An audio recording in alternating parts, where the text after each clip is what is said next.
মালার গায়ে কোনো অসুখ নেই, অথচ আহার নিদ্রা সবকিছু ছেড়ে দিয়ে দিন রাত বসে বসে শুধু কি যেন ভাবে আর লিখে, এমনকি ডাকলেও সে কোনো সাড়া দেয় না। তাই তো আমি চাই তুমি ভালো একজন কবিরাজ ডেকে এনে মালার সুচিকিৎসার ব্যবস্থা করো। মনে রাখো গোলাম খা, এটা হচ্ছে মিশরের বাক্য বিদাতা বাদশাহ আমিরের হুকুম। হ্যাঁ, হুকুম হুকুম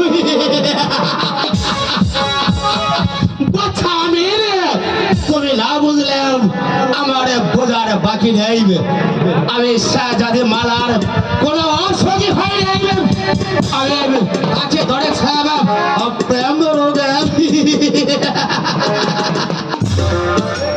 আমি পড়াশোনা পড়াতে পারলাম।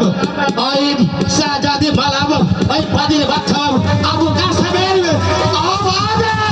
ভালোবাসা করতে হবে। কিন্তু বাচ্চা তোমার কি সারা হয় না? আলিগড়ে যুদ্ধের সময় তুমি আমাকে কথা দিয়েছিলাম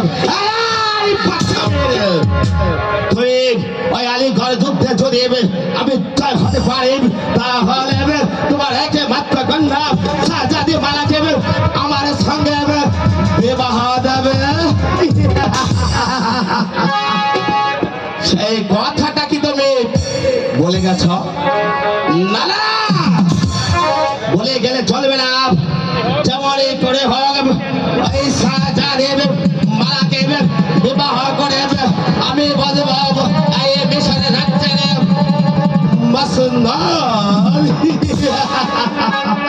তাই তো শাহজাদি মালাকে আমার চাই চাই